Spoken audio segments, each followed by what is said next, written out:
할렐루야, 사랑하는 성도 여러분, 잘 지내고 계시죠? 또 오늘 새로운 하루를 하나님 우리에게 허락해 주시고 또 큐티 말씀으로 열어가게 하심을 감사합니다. 우리 기도한 후에 말씀 나누도록 하겠습니다. 하나님 감사합니다. 오늘도 우리 사랑하는 성도님들 하나님의 말씀 붙들고 승리하게 하시고 또한 건강으로 안전으로 지켜주시고 또한 하나님을 힘써 알기를 정말 하나님의 뜻과 그 말씀을 힘써 알고 또한 준행할 수 있도록 우리 삶을 인도하여 주시옵소서. 성령의 조명하심으로 하나님의 말씀을 깊이 있게 깨닫게 하여 주시고 하나님의 마음을 깨닫고 그것을 삶으로 실천하며 나아가게 하여 주옵소서. 감사하며 예수님의 이름으로 기도합니다. 아멘. 오늘 5월 27일 목요일 새벽기도 큐티 말씀을 나누도록 하겠습니다. 오늘 본문 말씀은 예레미야서 9장 17절부터 26절까지의 말씀입니다. 우리 다 같이 영상으로 하나님의 말씀을 읽도록 하겠습니다. 만군의 여호와께서 이와 같이 말씀하시되 너희는 잘 생각해보고 곡하는 분야를 불러오며 또 사람을 보내 지혜로운 분야를 불러오되 그들로 빨리 와서 우리를 위하여 애곡하여 우리의 눈에서 눈물이 떨어지게 하며 우리 눈꺼풀에서 물이 쏟아지게 하라. 이는 시온에서 통곡하는 소리가 들리기를 우리가 아주 망하였구나, 우리가 크게 부끄러움을 당하였구나, 우리가 그 땅을 떠난 것은 그들이 우리 거처를 헐었음이로다 하미로다. 부녀들이여, 여호와의 말씀을 들으라. 너희 귀에 그 입의 말씀을 받으라. 너희 딸들에게 애곡하게 하고 각기 이웃에게 슬픈 노래를 가르치라. 무릇 사망이 우리 창문을 통하여 넘어 들어오며 우리 궁실에 들어오며 밖에서는 자녀들을, 거리에서는 청년들을 멸절하려 하느니라.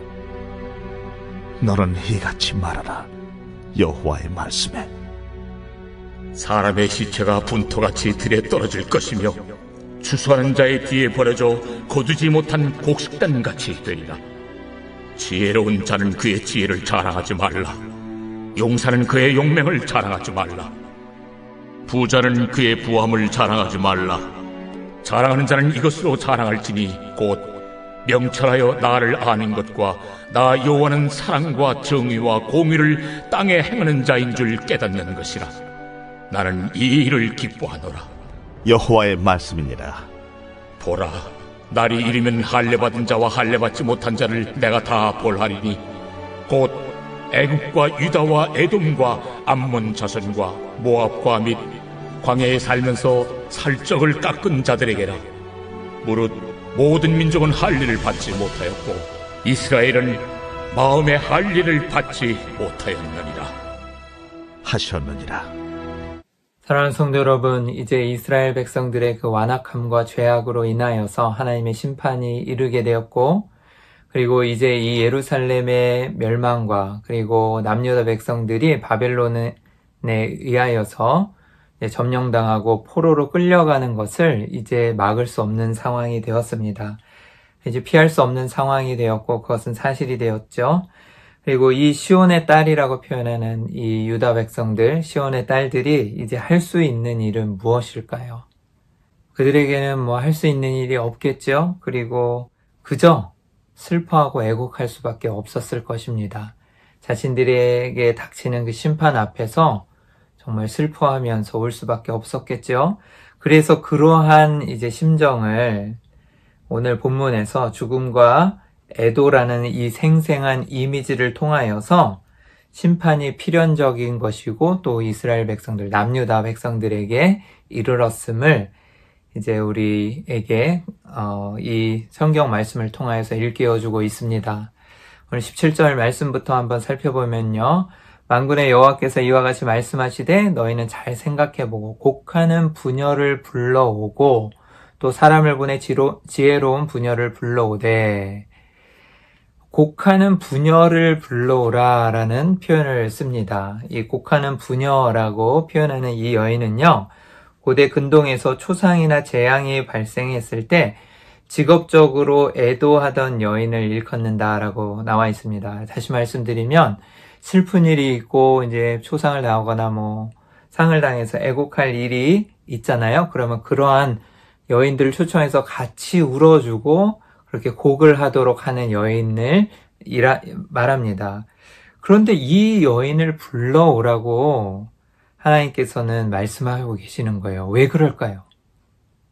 이제 슬퍼할 때라는 거죠. 그리고 불러와서 애곡하라는 것이에요. 그래서 죽임을 당하고 황폐케 되는 심판이 임하였음을 하나님은 이러한 생생한 이미지를 통하여 또 이러한 일을 명령하심으로써 이 이스라엘 백성들에게, 남유다 백성들에게 일깨우고 있는 것입니다. 그래서 그들로 빨리 와서 우리를 위하여 애곡하여 우리의 눈에서 눈물이 떨어지게 하며 우리 눈꺼풀에서 물이 쏟아지게 하라. 같이 울면서 그 여인들이 애곡하면서 함께 슬퍼하고 울라라고 말하는 거죠.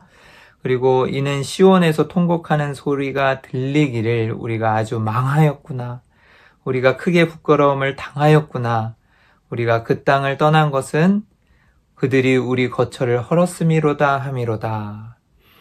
이 시온에서 통곡하는 소리가 들린다라는 것은 이제 심판으로 인하여서 애곡 소리가 시온에서 들릴 거라는 건데, 시온은 하나님의 성전이 있었던 이 시온성이 있었던 곳을 말하잖아요.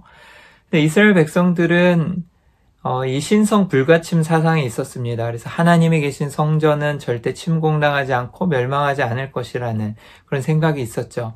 물론 하나님의 능력으로 그렇게 하실 수 있지만 자신들의 완악함을 돌아보지 못하고 자신들의 그 우상숭배와 죄악을 보지 못했기 때문에 죄는 저지르고 막 범죄하면서 그렇게 정말 생활은 하나도 그렇게 변한 것이 없이 완악한 생활을 하였지만 자신들은 의로운 척, 그리고 하나님이 우리를 보호해 주시고 자신들은 평안하다 평안하다 외치는 그 모습들을 보았을 때 하나님께서는 그들을 심판하실 것을 이야기하고 있었음에도 불구하고 그들은 깨닫지 못했던 것이죠. 그런데 그 시온성이 무너지는 것입니다. 심판을 당하는 거죠. 그리고 통곡하는 소리가 들리게 된다라고 분명히 하나님 말씀하고 계세요. 그리고 그들이 우리가 아주 망하였구나. 그리고 크게 부끄러움을 당하였구나 라고 고백하면서 이제 그 땅을 떠나게 될 것을 이야기하죠. 그리고 우리 거처를 그들이 헐었다. 그래서 이 바벨론을 통하여서 다 멸절되고 황폐케 되어서 자신들이 이제 거하던 그 거처가 다 소멸되고 이제 헐어짐으로써 뿔뿔이 흩어질 것을 이야기하고 있습니다. 그래서 17절부터 19절까지는 정말 처참한 상황, 그리고 애곡하는 그 슬픔을 이야기하고 있고요. 20절부터 22절까지 이제 또 보게 되면은요. 부녀들이여 여호와의 말씀을 들으라. 그래서 아까 곡하는 부녀를 불러오라 그랬잖아요. 그래서 그 이미지를 생생하게 또 떠올리면서 예레미야 선지자가 부녀들이여라고 이야기합니다. 근데 부녀들에게만 이야기하는 것은 아니고 남유다 하나님의 백성 모든 사람들에게 말씀하시는 거죠. 너희 귀에 그 입의 말씀을 받으라. 너희 딸들에게 애곡하게 하고 각기 이웃에게 슬픈 노래를 가르치라. 그래서 이제 하나님의 말씀을 들으라, 받으라 그러면서 어떻게 하는 거예요? 애곡하고 슬픈 노래를 가르치라 라고 얘기하죠. 아까와 같이 마찬가지로 똑같습니다. 전에 나와 있는 내용처럼 이제 슬퍼할 때라는 거죠. 심판이 임하였으니까 슬퍼하는 일을 얘기하고 애곡하고 슬픈 노래를, 이제는 기쁨이 없다는 거예요. 너의 자녀들에게도 가르쳐서 그 노래를 부르면서 애곡하고 슬퍼하라 라는 거죠. 21절에 무릇 사망이 우리 창문을 통하여 넘어 들어오며, 이제 사망이 임하였다, 심판이 임하였다라는 건데요. 이 표현을 보게 될 것 같으면 우리 궁실에 들어오며 밖에서는 자녀들을, 거리에서는 청년들을 멸절하려 하느니라. 이 구절을 자세히 좀 읽고선 살펴보면 어떠한 여러분 그런 어떤 느낌이 드십니까? 출애굽 사건에서 애굽에 임한 이 10번째 재앙이 떠오르지 않습니까? 그래서 장자의 죽음으로 인하여서 애곡하던 그 애굽 사람들의 슬픔이 이제 이 유다 사람들, 이 이스라엘 백성들의 슬픔이 되어버린 것이에요. 왜 그럴까요? 원래는 그들에게 그 사망에 그 임하는 재앙이 패스오버잖아요. 넘어가고 하나님의 은혜가 임하였던 그 백성에게 이제는 사망의 그 심판이 이르렀다라는 거죠. 왜 그렇습니까? 그들 삶 가운데는 하나님의 말씀, 그리고 하나님에 대한 경외가 없었기 때문에, 그리고 지금 우리에게 본다면 우리 삶 가운데 만약 예수 그리스도의 그 보혈의 피, 그리고 그분의 은혜가 없다면, 그리고 그 예수 그리스도를 우리가 주라 시인하면서 나아가지 않는다면 그 사망이 우리에게 임하는 것처럼 똑같은 거죠. 이스라엘 백성들이 정말 의롭고 또 죄를 짓지 않았기 때문에 하나님의 심판이 임한 것이 아니라 전적인 하나님의 은혜였던 것이죠. 그래서 문설주의 어린 양의 피를 바르는 자마다 그 죽음에 이르지 아니하고 그 재앙이 넘어갔던 것처럼 이스라엘 백성들은 그 은혜를 알았어야 했어요. 하나님의 은혜, 그리고 하나님을 신실하게 신뢰하고 정말 나아갔어야 했는데 그렇지 못했다라는 것이죠. 그래서 이제 이방신을 섬기고 하나님의 정의와 공의를 행하지 않았던 그 완악한 백성에게 사망이 임하였고, 사망이 우리 창문을 통하여 넘어 들어왔다는 거죠. 이제 사망이 넘어가는 것이 아니라 그들에게 임하였다는 거죠. 그리고 애굽 왕실의 장자까지도 죽던 그 궁실에 임하였던 그 재앙이 우리 궁실에도 들어오고, 또 밖에서는 자녀들, 거리에서는 청년들이 멸절하는, 그 애굽에서도 다 죽고 장자들이 죽고 애곡하였던 것처럼 그 사망의 그 저주와 심판이 이스라엘 백성들에게 임하게 된 것입니다. 안타까운 일이죠. 그렇게 됐을 때 다 죽어나가고 멸절되는데, 황폐케 되는데 어찌 그 상황을 보고 애곡하지 않을 수가 있겠습니까? 그 임할 것을 알게 된 예레미야가 눈물로 기도하며 애곡하였던 것처럼 또 이 백성들에게도 너희가 이제는 슬퍼할 때고 그 심판이 임하였기 때문에 애곡할 때라 라고 얘기하고 있죠. 너희 이와 같이 말하라. 여호와의 말씀에 사람의 지체가 분토와 같이 들에 떨어질 것이며 추수하는 자의 뒤에 버려져 거두지 못하는 곡식단과 같이 되리라 하셨느니라. 여러분, 이것을 잘 상상해 보세요. 얼마나 처참한 광경입니까? 그 바벨론 침공하에서 다 멸하해 버리면서 사람들을 죽임을 당하고 막 그러는데, 이 사람의 시체가 분토와 같이 막 똥과 같이 그냥 들에 막 떨어져 있는 것처럼 그렇게 널브러져 있는 그런 상황이라는 거예요. 그리고 거두지 못하는 곡식단과 같이 그냥 시체들이 널브러져 있는 상황. 정말 처참하고 비참한 상황을 묘사하고 있는데 이대로 행하여질 것이고 또 심판이 임할 것이라는 거죠. 그리고 이루어지게 됩니다. 그래서 버려진 똥과 같이, 버려진 곡식단과 같이 정말 그런 처참한 상황, 시체들이 널브러져 있는 그런 상황이 이르게 되는 것이죠.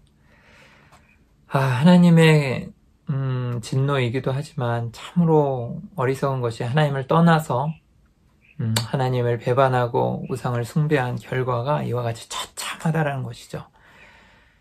사랑하는 성도 여러분, 또 우리 삶 가운데서도 만약에 우리가 하나님을 떠나고 하나님을 배척한다면 우리의 삶은 정말 이와 같을 것이에요. 하나님의 심판이 임할 수도 있고, 만약에 하나님의 심판이 임하지 않을지라도 우리의 삶의 그런 모든 영역에서 영적으로나 아니면 모든 부분에서 이와 같이 처참하고 비참한 상황일 수밖에 없을 것입니다. 우리가 잘 살고 있는 것 같고 또 뭐 승승장구하는 것 같지만 실제로 그렇지 않아요. 우리의 결과는 구원받지 못하고 정말 지옥에 떨어지는 것이고, 또한 처참한 그런 어떤 영적 절망과 고통 속에서 살아가게 될 것입니다. 23절에 그래서 하나님께서는 다시 한번 이스라엘 백성들에게 권면의 말씀을 주시는데요. 여호와께서 이와 같이 말씀하시되 지혜로운 자는 그 지혜를 자랑하지 말라. 용사는 그의 용맹을 자랑하지 말라. 부자는 그의 부함을 자랑하지 말라. 그래서 너희가 아무리 지혜롭다 할지라도, 용맹할지라 할지라도, 부하다 할지라도 다 자랑거리가 되지 않는다는 거죠. 자랑하지 말라. 그러면서 자랑하는 자는 이것으로 자랑할지니, 너희가 자랑해야 될 것이 있는데 그게 무엇이냐? 곧 명철하여 나를 아는 것과, 정말 중요한 말씀이에요. 나를 잘 아는 것으로, 나를 아는 것으로 자랑하라 라는 거죠. 그런데 그것이 무엇이냐? 나 여호와는 사랑과 정의와 공의를 땅에 행하는 자인 줄 깨닫는 것이라. 나는 이 일을 기뻐하노라. 여호와의 말씀이니라. 그래서 우리 큐티집에도 나와 있듯이 하나님의 사랑과 정의, 공의를 아는 것을 의미하는 거죠. 나를 아는 것은. 그래서 그것을 자랑하라는 것이에요. 사랑은 하나님의 충실한 사랑을, 정의는 공정성과 평등으로 정의롭게 통치하는 것을, 공의는 규범과 표준을 준수하는 것을 의미한다라고 하는데, 잠언 말씀에도 9장 10절에 이런 말씀이 있잖아요. 여호와를 경외하는 것이 지혜의 근본이요 거룩한 자를 아는 것이 명철이니라 라고 이야기하고 있습니다. 그래서 여기서 명철하여 나를 아는 것과 라고 표현한 것이 이거예요. 그래서 하나님을 아는 것이, 그 거룩한 자를 아는 것이 명철이기 때문에 너희가 명철하여져서 나를 알라 라고 표현하는 것이죠. 그래서 하나님의 정의와 공의를 행하고 하나님이 어떠한 분이신지 힘써 알아서 그분의 뜻을 행하라는 것이죠. 그러면서 25절에 여호와의 말씀이니라 보라 날이 이르면 할례 받은 자와 할례 받지 못한 자를 내가 다 벌하리니 할례자든 무할례자든, 다시 말하면 이제 그 심판이 임하고 이스라엘 백성들을 다 점령하면서 그들이 멸절될 건데, 그렇지만 회복이 있다라는 것을 또 말씀하고 계시는 거예요. 그래서 나중에 때가 되면 보라 날이 이르면 그 이방 너희를 압제하던 혹은 하나님을 믿지 않고 우상 숭배하던 그 모든 할례 받지 않는 자들을 다 심판할 것이고, 또 할례 받는 자들 이스라엘 유다 백성들도 심판에서 또 면하여지진 않는 거죠. 벌하리라 라고 하면서 26절에 곧 애굽과 유다도 포함되잖아요. 그리고 에돔과 암몬 자손과 모압과 및 광야에 살면서 살적을 깎은 자들에게라. 무릇 모든 민족은 할례를 받지 못하였고, 이 이방 백성들은 다 할례를 받지 못하였잖아요. 근데 유다는 할례를 받았잖아요. 그런데 이렇게 표현하는 거예요. 이스라엘은 마음에 할례를 받지 못하였느냐 하셨느니라. 그래서 우리가 앞전에서 살펴봤듯이 할례는 마음에 할지니 라고 표현했잖아요. 그런데 그들은 겉으로는 육체적으로는 할례를 받았지만 실질적으로는 할례 받은 자로서의 거룩한 백성의 정체성을 갖지 못하고 이방 백성들과 마찬가지로 우상을 숭배하고 이방신을 섬기면서 그렇게 공의와 정의, 하나님의 말씀을 모르는 자처럼, 그리고 하나님의 말씀을 즐겨하지 않으면서 그렇게 완악하게 살아갔음을 이야기하죠. 그러면서 이 할례 받지 못한 자들이라고 표현하는 거죠. 그러면서 다 함께 유다까지도 하나님의 심판이 임하였고 벌을 받으리라 라고 이야기하는 것이죠. 그래서 할례 받는 자, 받은 자, 할례 받지 못한 자를 다 벌이라고 말씀하시는 것이고요. 그리고 26절에 살적을 깎은 자들에게라 라고 했을 때 이 표현이 조금 좀 생소하고 궁금하실 텐데, 이 표현은 살적은요 관자놀이에 난 머리털이라고 합니다. 그래서 이 신전에서 이 머리털을 밀고 제사를 드리던 이 이방 민족을 뜻하는 거예요. 그래서 여기 나와 있는 애굽이나 에돔이나 암몬 자손이나 모압이나 혹은 광야에 살던 이방 민족들을 다 가리키는 이제 말인데요. 그래서 이 이방 민족들이 할례 여부를 다 떠나서 하나님 말씀하신 것처럼 유다와 이방 민족 모두 심판의 대상임을 이야기하고 있습니다. 이 완악함으로 인하여서 하나님을 모르던 이방 백성들은 당연히 하나님의 심판의 대상이겠지만, 유다 백성들도 마음에 할례 받지 못했던 이 유다 백성들도 이방 민족들과 다르지 않았어요. 그러면서 이제 하나님의 심판이 임하였고, 또한 하나님께서 그들에게 벌을 내리실 것이라 라고 이야기하고 있죠. 사랑하는 성도 여러분, 오늘 말씀에서 하나님께서는 정말 심판이 임하였고 이제 임할 것이고, 또 이스라엘 백성들에게 정말 슬퍼하면서 애곡하라라고 얘기하고 있죠. 그 처참한 상황을 또 말씀하고 계시고, 정말 슬퍼하고 애곡할 수밖에 없는 그 심판이 이르렀을 때 하나님은 또 그들에게 또 무엇라고 말씀하고 계십니까? 앞전 어제의 큐티 말씀에도 하나님을 힘써하라고 얘기하고, 또 어떻게 얘기합니까? 오늘은 하나님을 자랑하라고 얘기하잖아요. 너희의 그런 용맹함이나 지혜나 아니면 어떤 그 부함으로 인하여 자랑하지 말고 나를 아는 것으로 인하여서 나를 자랑하라라고, 하나님을 아는 것을 자랑하라라고 말씀하고 계십니다. 사랑하는 성도 여러분, 이들이 이 심판에서 벗어날 수 있는 방법, 그리고 완악함에서, 그리고 이방신을 섬기는 그 우상숭배에서 벗어날 수 있는 방법은 하나밖에 없었던 것이에요. 하나님을 힘써 알고 또 하나님을 자랑하는 것입니다. 사랑하는 성도 여러분, 우리 삶 가운데서도 정말 우리가 하나님을 힘써 알고 자랑하였으면 좋겠어요. 어떻게 하나님을 알지 못하는데 우리가 자랑할 수 있겠습니까? 그 하나님을 모르기 때문에 우리의 지혜, 우리의 어떤 부함, 우리의 용맹을 자랑할 수밖에 없는 것이에요. 근데 하나님을 알게 되면 겸손하여서 자기의 자신을 낮추고 정말 하나님을 드러내고 자랑할 수밖에 없는 것이죠. 가끔 연예인들이 프로에 나와서 나 누구 핸드폰 번호 알아, 나 누구하고 친해 이렇게 얘기하잖아요. 근데 그것을 자랑할 때 그 연예인의 그 위치가 자기의 이제 왠지 위치가 되는 것 같고, 또 그렇게 익숙하면서 자랑하는데, 정말 하나님 아버지가 우리의 삶의 주인이시고 아버지이신 그 하나님을 우리가 알게 될 때 우리도 왠지 모르게 으쓱해지면서 자랑할 수 있을 것 같아요. 이런 하나님을 내가 알고 있다, 우리 아버지다라고 그래서 하나님 힘써 자랑하고, 그리고 또 하나님의 공의와 정의와 하나님의 말씀을 알게 됐을 때 그 깨달음의 깊은 그 기쁨과 그 깊은 의미를 깨달았을 때 우리가 그것을 전할 수밖에 없잖아요. 자랑할 수밖에 없잖아요. 그러면서 하나님의 그 크신 사랑과 은혜를 널리 전하고 또 전도하고 복음을 전할 수밖에 없게 되는 것 같습니다. 여러분, 이 알다라는 이 단어는요, 그냥 지식적으로 아는 것이 아니에요. 하나님을 몸소 경험하고 체험한다라는 것입니다. 그래서 너 누구 알아? 이렇게 얘기할 때 그냥 지식적으로 나 누구 알아? 이러면서 그냥 연락처 정도 아는 것이 아니라, 안다라는 표현은 뭐예요? 그 사람과 함께 시간을 보내고 겪어보고 정말 그 사람과의 그런 어떤 경험과 체험이 있다라는 것이죠. 하나님을 아는 것도, 하나님을 아는 지식도 우리 삶 가운데 하나님과 동행하면서 그분의 역사하심과 섭리를 우리가 경험하며 체험하며 발견할 때 진정한 하나님을 안다라고 표현할 수 있을 것 같습니다. 마지막으로 예화 하나만 말씀드리고 마치겠는데요. 이 무디 목사님의 친구가 와서 함께 교제하고 있었는데 친구에게 2명의 아이가 다가왔다랍니다. 그래서 무디 목사님에게 친구가 이 아이들이 2명이 어떻게 다르게 행하는지를 한번 보라 그러면서 한 아이를 이제 높은 이 대문 담벼락 위에다 올려놓고 2 팔을 벌려서 나에게 뛰어내리라고 이야기했답니다.